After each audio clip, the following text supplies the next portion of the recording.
Vielleicht bist du schon digitaler Künstler, vielleicht willst du es aber auch erst noch werden.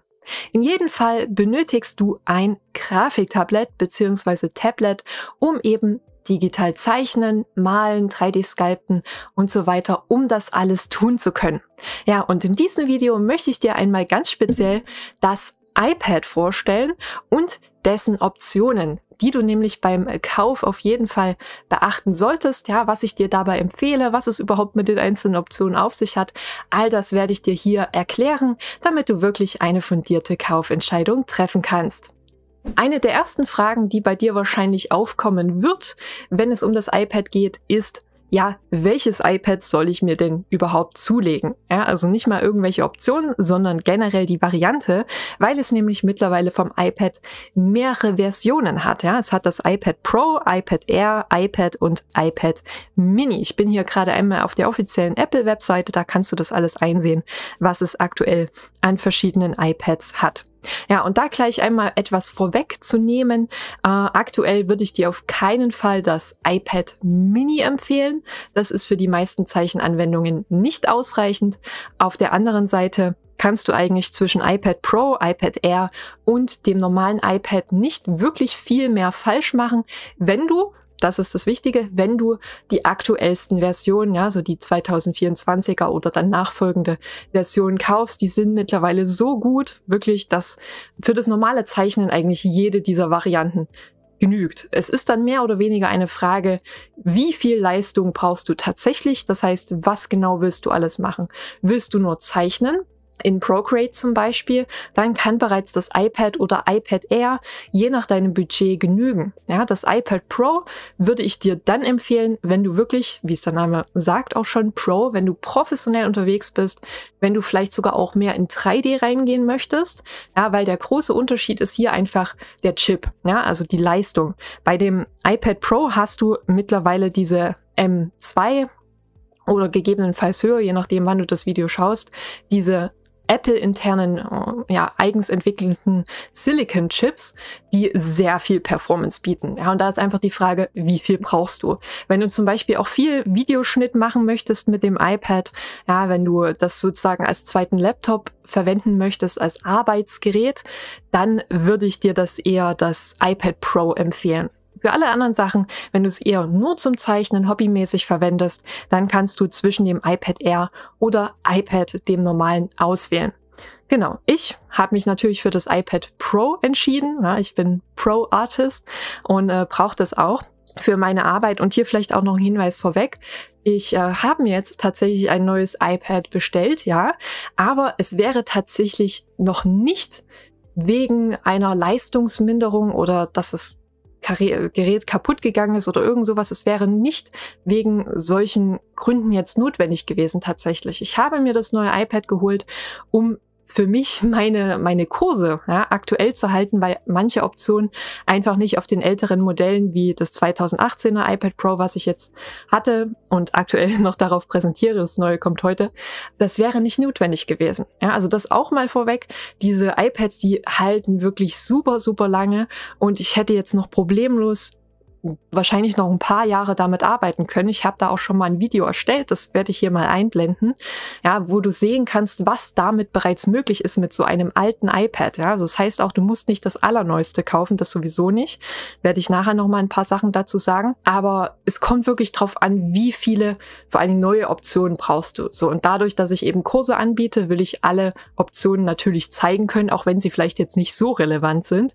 Ja, nicht jeder braucht einen Hover-Click zum Beispiel, was nur mit dem neuesten Apple Pencil möglich ist. So, da musst du einfach gucken, ja, was ist dir da quasi diese enorme Preisspanne, diese höhere Preisspanne dann auch wert. Also nochmal zusammengefasst, hol dir das iPad Air oder das normale iPad, wenn du eher einen geringen Funktionsumfang benötigst, wenn du primär darauf zeichnest und vielleicht ein paar Serien schaust oder sowas.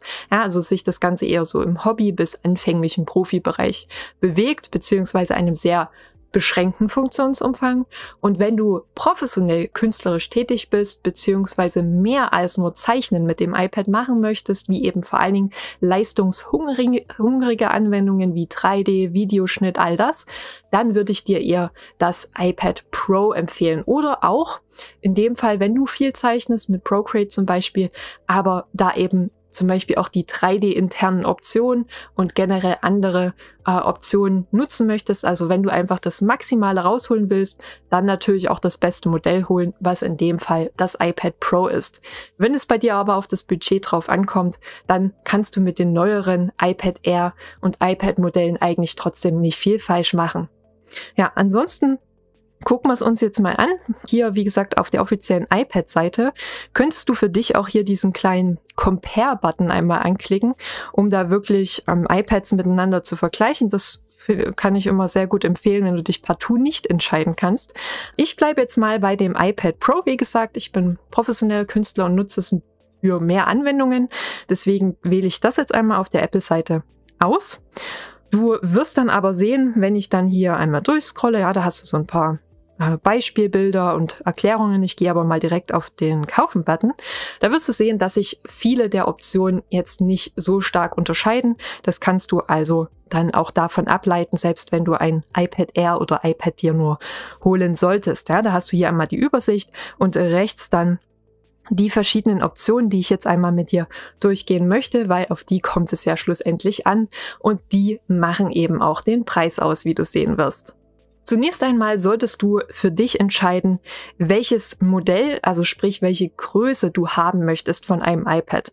Tatsächlich, was viele nicht denken, ich mag die kleinere Variante, ja, das 11 Zoll Modell. Es gibt es sowohl 11 Zoll als auch 13 Zoll, aber ich mag die kleinere Variante, weil das exakt einerseits für mein Aufnahmesetup passt, ja, größer dürfte es nicht sein.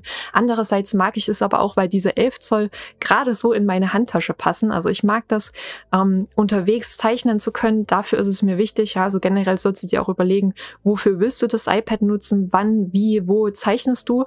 Ja, wenn du eher stationär damit zeichnest, wobei ich das nicht unbedingt empfehlen würde, da würde ich eher Stift-Tablet empfehlen und einen größeren Bildschirm, weil das einfach ergonomischer ist. Aber dieses iPad ist ja primär für das mobile Zeichnen ausgelegt, ja, und da will man eben auch mobil sein, sprich das Ganze eher wie in einem traditionellen Skizzenbuch-Look eigentlich haben. Und so ein Skizzenbuch traditionell ist in der Regel eigentlich auch nicht allzu groß. Ja, mein Moleskine-Skizzenbuch ist so DIN A5, was ungefähr auch der Displaygröße dann entspricht. Ist ein bisschen größer, aber so kannst du es dir vorstellen. Ja, also wenn du das primär als Hauptgerät zum Zeichnen verwenden möchtest, dann natürlich je größer das Display, desto besser, weil das augenschonender ist. Ja, aber ich skizziere primär darauf. Meine Hauptarbeit mache ich nach wie vor am Desktop hier, ja, mit Photoshop, Blender und so weiter und einem Stift-Tablet. Das heißt, das iPad ist bei mir nicht das Hauptarbeitsgerät, beziehungsweise bei Kursen brauche ich es eben auch so klein. Das müsstest du für dich entscheiden. Jedenfalls für mich, 11 Zoll hat sich über die Jahre wirklich prima bewiesen. Kannst du auch ein bisschen Geld sparen. Ja, das macht hier durchaus so knapp 400 € Unterschied. Das ist nicht ohne. Deswegen ruhig hier ein bisschen überlegen und so ein unhandliches, großes iPad.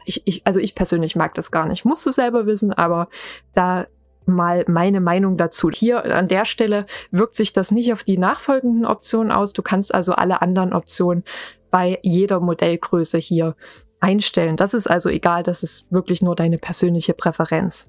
Genauso wie das nächste, ja, die Farbe, das ist auch persönliche Präferenz, da gibt's auch keinen Preisunterschied. Ich persönlich bevorzuge eigentlich in der Regel Silber. Da ich mir aber ein gebrauchtes gekauft habe, das ist schwarz, da hatte ich jetzt nicht die Wahl, ist aber im Endeffekt auch egal, weil der größte Teil der Zeit ist das iPad in der Hülle drin, wenn du es denn gut schützt, und das würde ich dir empfehlen. Dann ist es egal, welche Farbe. Solange es jetzt nicht so richtig, was ich persönlich gar nicht mag, bei iPhones zum Beispiel so Gold, da bin ich gar kein Fan von. Also es sollte subtil sein, da ist sowohl Silber als auch Schwarz gut. Da kannst du dann auch wieder persönlich entscheiden. Ich gehe mal hier auf Silber. So, dann das nächste. Speicherplatz ist natürlich sehr relevant für uns Künstler, ja, um unsere Dateien zu speichern. Toll ist aber Procreate, was so die Hauptzeichen-App ist auf dem iPad aktuell, verbraucht nicht allzu viel Speicher. Ja, maximal eher, wenn du Videos aufnimmst, wenn du sowas machst und eben 3D-Modelle erstellst, dann solltest du natürlich einen größeren Speicherplatz, eine größere Speicherkapazität haben. In der Regel fährst du ganz gut, das empfehle ich eigentlich so den meisten Künstlern, wenn du auf ungefähr 512 Gigabyte gehst. Das ist das, was ich dieses Mal auch wieder ausgewählt habe. Ich war am Überlegen, ob ich auf 1 Terabyte gehe, aber ich habe mir mal die Specs von meinem aktuellen iPad angeschaut und tatsächlich seit 2019, seitdem ich das nutze und zwar täglich darauf zeichne, habe ich diesen Speicherplatz noch nicht ausgereizt. Ja, eben weil ich Videos, die ich darauf produziere, auch schnell auf meinen Rechner zum Beispiel übertrage. Die speichere ich gar nicht hier drauf, die lasse ich nicht darauf gespeichert. Und Procreate, trotz dessen, dass ich da Tausende, wirklich Tausende von Leinwände mittlerweile drauf habe, hat es auch noch nicht das Limit erreicht. Ja, also wirklich, das wäre eher was, wenn du 4 Videos und 3D machst, dann bräuchtest du einen höheren Speicherplatz, aber ich würde sagen, Empfehlung hier wirklich 512 Gigabyte. Man braucht ein bisschen mehr als diese 256, finde ich, als Künstler, um eben genügend Sachen darauf speichern zu können und weil eben auch das System an sich schon ein bisschen Speicherplatz einnimmt. Aber mehr brauchst du eigentlich nicht, wenn du eben nicht in diese besagten, sehr speicheraufwendigen Richtungen wie Video und 3D gehst. Also in dem Fall auch 512 Gigabyte. Siehst du nämlich auch, das vielleicht mal noch als Hinweis hinzu, diese Speicherkapazität macht auch sehr viel von dem Geld aus, was du dafür zahlen musst. Du siehst hier 512 wären schon 1449 Euro, aber 1 Terabyte dann 1929. Und das ist aber auch so eine Sache, Speicherplatz, das wird in der Regel als erstes verbessert. Ja, was Technik angeht, siehst du oder hast du bestimmt schon gesehen über die Jahre, ja, dass es immer größer, immer besser geworden ist. Und das verliert damit eben auch sehr schnell an Wert. Deswegen würde ich da auch nicht die maximale Option ausreizen, selbst wenn du so viel brauchst oder scheinbar brauchst.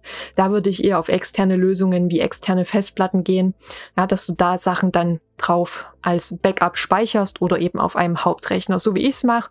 Ich bin Profi-Artist, ja, und ich brauche auch nicht diese 1 oder 2 Terabyte. Dann solltest du das auch nicht benötigen. Es gibt aber auch, das ist ganz nett, hier immer ein paar Hilfen. Da siehst du, ne, du bist dir nicht sicher, wie viel Speicherplatz du wählen solltest, ne, dann drück das einfach an. Da werden dir auch Vorschläge geliefert. Aber so Pi mal Daumen kannst du dich wirklich daran orientieren. Was ist denn speicheraufwendig? Das sind vor allen Dingen Videos, ja, und eben 3D. Produzierst du das? Nein, dann brauchst du nicht so viel Speicherplatz. Produzierst du das? Ja, dann vielleicht eher auf 1 Terabyte gehen. Ja, aber die maximale Option, das ist dann gleich hier ein Unterschied von 1000 Euro. Ja, das finde ich ist nicht unbedingt notwendig. Ich meine, wenn du alles Geld der Welt hast, glaube ich, würdest du dir aber auch nicht diesen Guide hier anschauen. Ja, dann nimm sofort alle besten Optionen. Sollte klar sein, ne? Aber wir wollen ja ein bisschen geldeffizient hier arbeiten und da macht eigentlich für mich eher nur die 512 Gigabyte oder bei größeren Anwendungen auch 1 Terabyte Variante Sinn. So, das nächste, das ist tatsächlich gar nicht mal so einleuchtend. Da haben wir eine Display-Option. So, und hier ist aber der Fall, wo du tatsächlich nur auf das Nano-Textur-Class, die bessere Variante, zugreifen kannst, wenn du eben die 1 Terabyte oder 2 Terabyte Variante ausgewählt hast. Also da ist tatsächlich eine Verknüpfung der Option, ja, wo du das nur wählen kannst, wenn du die 1 Terabyte oder 2 Terabyte Variante gewählt hast. Ich sage aber nach wie vor trotzdem, dass es nicht notwendig ist, weil was macht das? Dieses Nanotextur-Class sorgt eben dafür, dass du weniger Reflexion erhältst, dass das Glas generell weniger spiegelt, so dass du eben die Inhalte darauf besser erkennst und generell die Qualität ist eine bessere. So, aber das Standardglas ist mittlerweile auch so optimiert, ja, und ich habe jetzt jahrelang mit dem 2018er iPad gearbeitet, was noch nicht so gutes Glas hatte wie das aktuelle. Da merkst du das fast nicht. Ja, also ich habe ja Aufnahmen gemacht, wo auch Spiegelungen vorkommen und das hat mich nie wirklich gestört. Und, das kommt auch hinzu, verwenden wir als Zeichner in der Regel ja auch eine Zeichenfolie auf dem iPad, um ein natürlicheres Zeichengefühl zu haben. Solltest du davon noch nichts wissen, schau gern mal meine anderen Videos, das würde ich dir auf jeden Fall empfehlen, zu dem iPad eine spezielle Folie dazu zu nehmen, zum Beispiel von Pentips, die nutze ich aktuell, die ist sehr gut, ja, um da wirklich ein traditionelles Zeichengefühl da besser zu erhalten. Mit dem normalen Glas bekommst du das in der Regel nicht und gleichzeitig schützt du das Glas eben aber auch damit. Und, das kommt auch hinzu, die Reflexionen werden damit auch reduziert. Das heißt, du brauchst eigentlich nicht diese bessere Variante von Nanotexturglas, zumal das auch nochmal um die 100 € mehr verursacht. Also würde ich mir an der Stelle tatsächlich sparen, finde ich das Geld hier, diesen Preis dann nicht wert. Also wähle ich Standardglas. Als nächstes kannst du dich noch bei der Konnektivität entscheiden. Du hast hier 2 Optionen, Wi-Fi und Cellular, was einfach nur heißt, dass du im Prinzip dein iPad zu einer Art Riesenhandy machen kannst, ja, mit Cellular. Das heißt einfach, dass du da wie eine Art SIM-Karte einspeisen könntest, also mit einem Mobilfunkvertrag, den du natürlich zusätzlich da ja kaufen oder abonnieren müsstest. Ja, da könntest du dann auf dem iPad telefonieren und eben auch unterwegs das Internet nutzen, wenn kein WLAN verfügbar ist. Ich persönlich brauche das aber nicht. Ich habe mein iPhone immer dabei. Ja, da habe ich meine mobilen Daten, da kann ich anrufen, da kann ich ins Internet gehen, wenn ich kein WLAN habe, wo ich das relativ selten mache.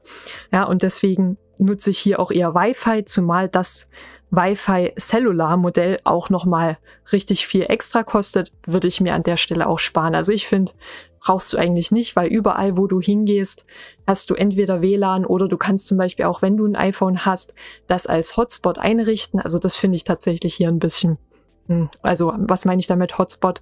Damit dein iPad dann auf das Internet sozusagen über dein iPhone zum Beispiel zugreift. Das mache ich immer, funktioniert super. Deswegen spar dir da die Hunderte von Euro. Das brauchst du da an der Stelle wirklich nicht. Und vor allen Dingen auch, das kommt ja hinzu, die fortlaufenden Kosten, weil es ja wirklich ein Mobilfunkvertrag ist. Und von sowas würde ich immer erstmal die Finger lassen, wenn man vor allen Dingen schon einen Vertrag hat. Solltest du, da würde ich es vielleicht sinnvoll erachten, noch kein Handy haben, was ich ein bisschen weird finde heutzutage, ehrlich gesagt. Wenn du das noch nicht hast oder gerade irgendwie verloren hast, was auch immer, dann kannst du natürlich das nutzen. Ja, statt einem Handy dein iPad dafür nutzen. Wo es ein bisschen weird ist mit Telefonieren. Ja, aber das könntest du dann machen. Dann würde ich es als sinnvoll erachten. In allen anderen Fällen eher nicht. Genau, also wähle ich hier nur Wi-Fi aus. Dann könntest du theoretisch das Ganze noch gravieren lassen, ja, also eine persönliche Gravur, zum Beispiel mit deinem Namen, mit einem Logo, was auch immer.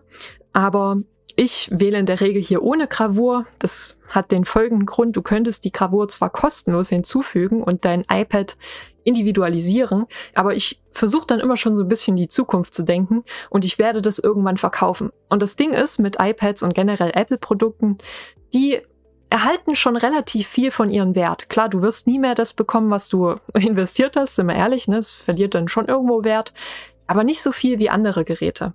Das heißt, du könntest damit locker nochmal später mindestens so um die 500 Euro, je nachdem, wann du es verkaufst und in welchem Zustand, kannst du mindestens dann nochmal zurückerhalten, wenn du es verkaufst. So, aber das gilt eben auch nur, wenn es in einem Zustand ist, wo es andere haben wollen.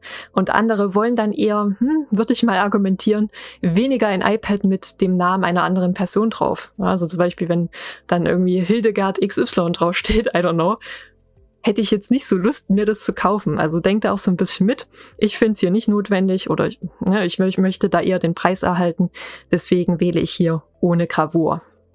Jetzt kommen wir noch zu einer sehr interessanten Sache, dem Apple Pencil. Und solltest du den noch nicht haben, dann ist das natürlich auch das absolut essentiellste Zubehör neben der Folie, ne, und generell einem Case, um das iPad zu schützen, was du am Anfang benötigst, weil sonst kannst du nicht zeichnen. Du kannst zwar theoretisch mit einem Finger malen, aber das ist ähnlich wie mit der Maus am Computer. Das ist nicht so geil, das Zeichnen damit. Ja? Also wie beim traditionellen Zeichnen, du brauchst in der Regel einen Stift dafür. Und mittlerweile hat es da verschiedene Varianten.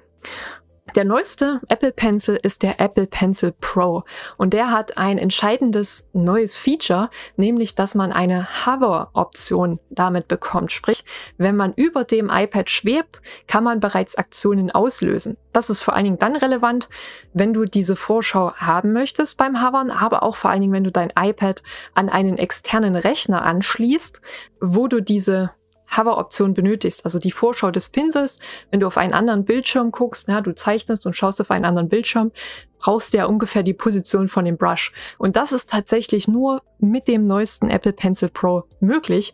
Genauso wie andere Optionen und Verbesserungen. Ja, die Rotation, dass die besser erkannt wird, die Neigung von dem Pencil. Deswegen würde ich dir mittlerweile eigentlich nur noch den Apple Pencil Pro empfehlen, auch wenn er ein bisschen teurer ist. Ja, zahlst du auch nochmal 150 €. Aber glaub mir, die sind gut investiert. Und hier würde ich tatsächlich auch sagen, beim iPad macht kein anderer Stift Sinn. Ja, also wenn du dir irgendwie Ersatzstifte anguckst von irgendwelchen No-Name-Brands, macht das nicht. Die sind nicht gut. Also wirklich mindestens einmal den normalen Apple Pencil, ansonsten wirklich in der Regel hier den Apple Pencil Pro und auch hier wieder natürlich ohne Gravur. Das würde ich dir empfehlen. Das nächste hingegen sehe ich nicht als obligatorisch, eine Tastatur. Kommt drauf an, auch hier wieder natürlich, brauchst du das überhaupt? Ja, wenn du nicht schreibst oder nicht schreiben möchtest mit dem iPad, sehr viel schreiben möchtest, ein bisschen tun wir natürlich immer, aber wenn du jetzt keine Romane damit abtippen möchtest, dann würde ich sagen, brauchst du nicht. Und selbst wenn du es brauchst, ist hier tatsächlich eher meine Meinung, da gibt es günstigere Alternativen, die eine ähnliche Qualität bieten. Ja, zum Beispiel die Hülle, die ich verwende, das verlinke ich dir auch unten nochmal in der Beschreibung, die kommt mit einer Bluetooth-Tastatur, die wirklich, die ist super. Ich glaube, nee, Elgato war es nicht. Schau einfach nochmal in die Beschreibung. Die ist super, ja, und die kostet auch, deutlich weniger als diese Apple-Tastatur. Die brauchst du also in jedem Fall nicht. Da gibt es bessere, günstigere Alternativen.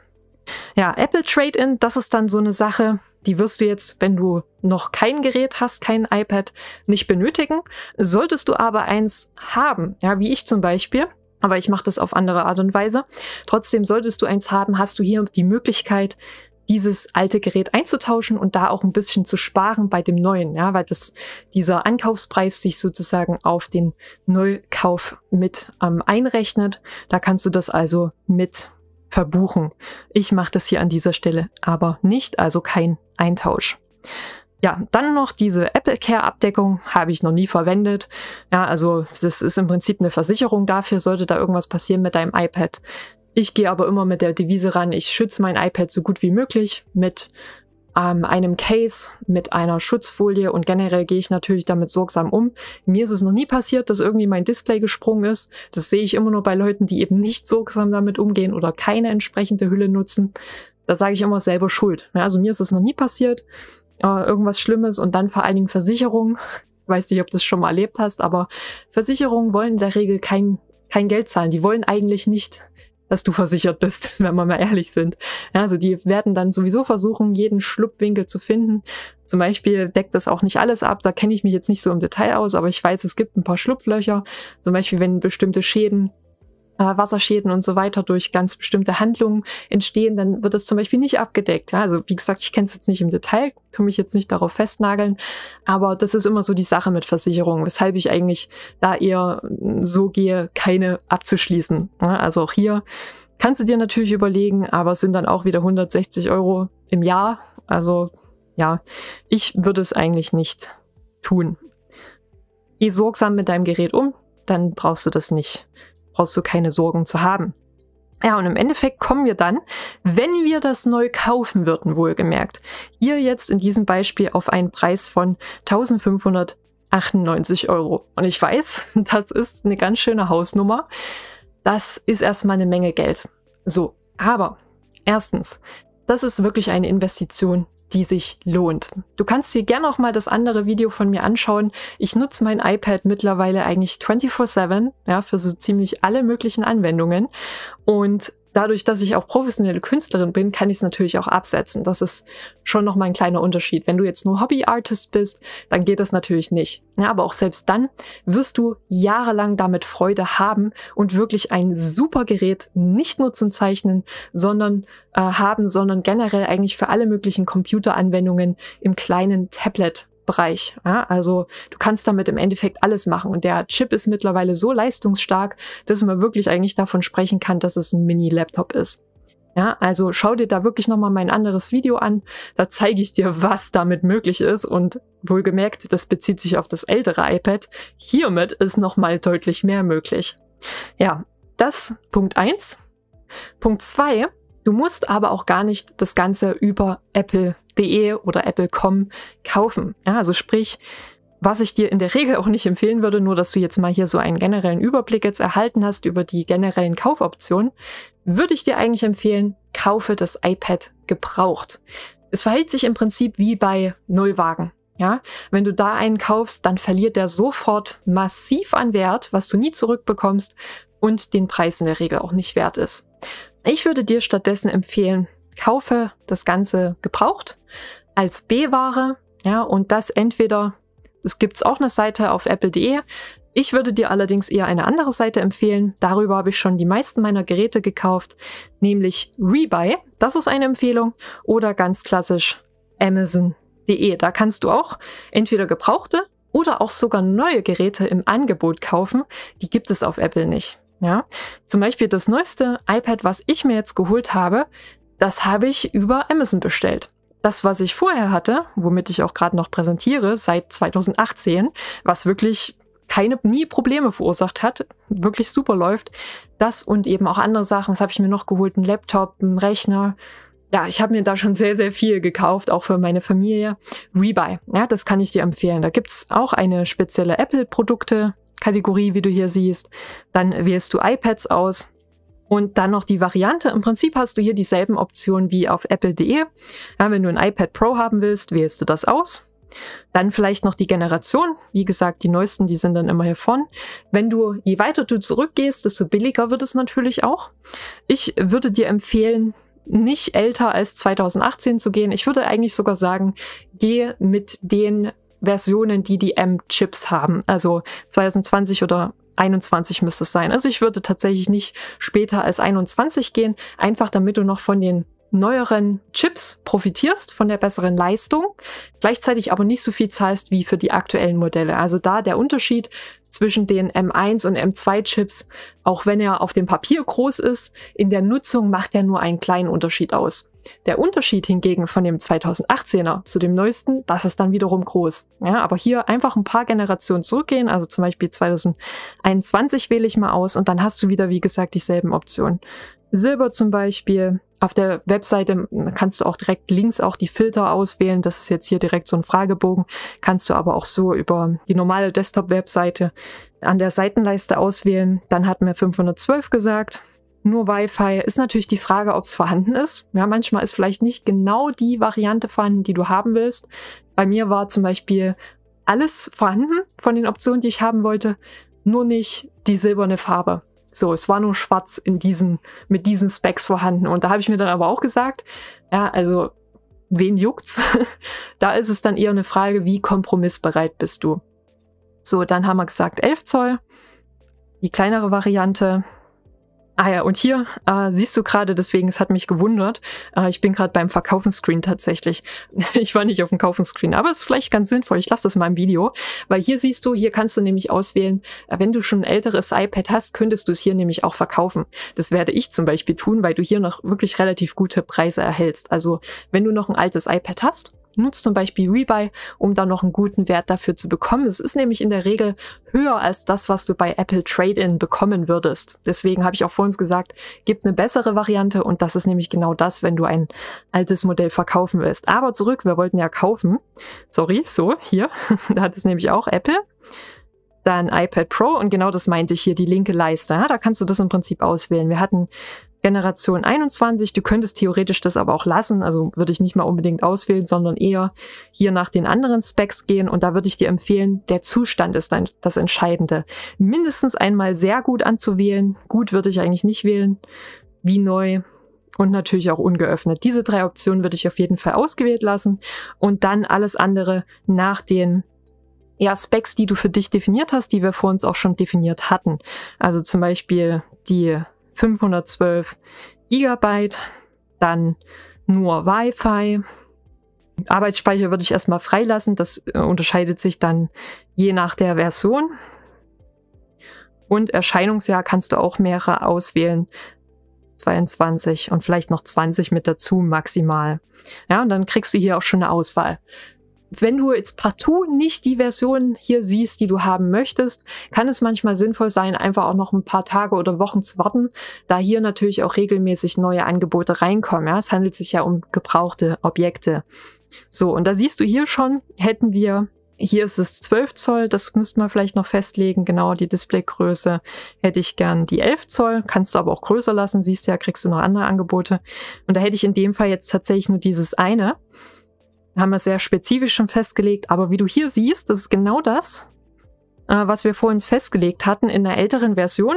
Und das würde mich jetzt hier sogar mit diesem extra Couponcode nur 772 € kosten. Ja, es ist nicht das Neueste, aber trotzdem in einer sogar wie neuen Qualität. Das ist richtig gut. Und das wird dir auch noch viele Jahre Freude bereiten und das bei einem Preis, wo du um die 800 €, 900 € gespart hättest. Ja, also das ist wirklich meine Empfehlung, hier einmal reinzuschauen bei Rebuy, ob du da nicht ein günstigeres Modell erhältst. Ansonsten das gleiche natürlich auch bei Amazon, wie gesagt, da einfach nach iPad, iPad Pro, je nachdem, was du haben willst, suchen, dann hier einmal draufklicken und da kannst du auch die verschiedenen Eingaben wählen und manchmal kommt dann eben auch gebraucht, ja, dass es nur gebraucht verfügbar ist. Das war bei mir der Fall.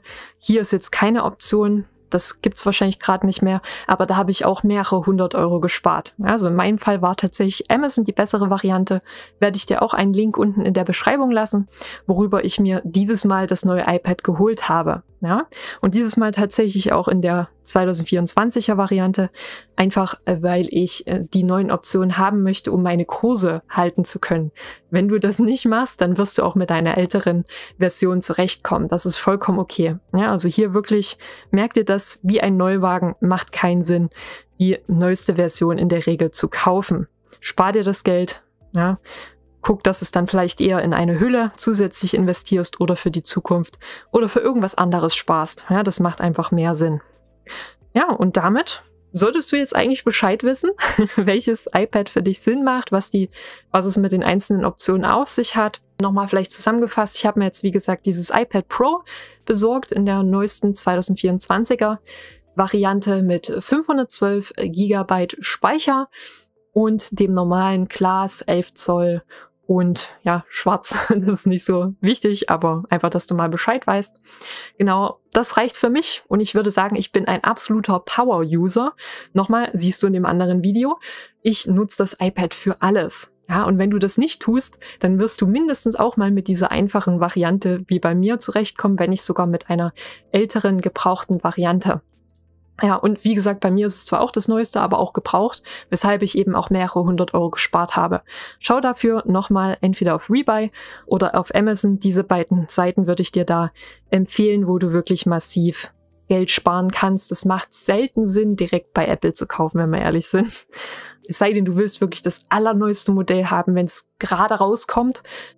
Aber das ist eher selten der Fall. Und vor allem, wenn du nicht professionell unterwegs bist, wenn du es nicht absetzen kannst, dann ist es schon ein bisschen schmerzhaft für das Portemonnaie, würde ich nicht empfehlen. Genau, aber ansonsten solltest du damit jetzt Bescheid wissen, was es mit den iPad-Optionen auf sich hat und welche du wählen solltest, wenn du dir ein neues iPad für deine digitale Kunst zulegen möchtest. Ich hoffe, das hat dir geholfen. Wenn dem so ist, hinterlasse bitte einen Daumen nach oben, vielleicht auch einen Kommentar und abonniere auch diesen Kanal, ja, wenn du weitere Tipps für iPad-Nutzer haben möchtest, ja, dann wirst du ja bald Nutzer sein. Da habe ich ganz viel auf diesem Kanal und generell um digitale Kunst, Zeichnen generell, wirst du hier sehr viel auf diesem Kanal finden. Habe ich auch schon sehr viel. Schau da gerne einmal in die nachfolgende Playlist da auch rein. Da habe ich noch weitere Infos für dich. Ja, und ansonsten war es das dann mit diesem Video. Ich wünsche dir ganz viel Spaß mit deinem neuen iPad und hoffe, wir sehen uns wieder. Es gilt wie immer, bleib kreativ und bis bald.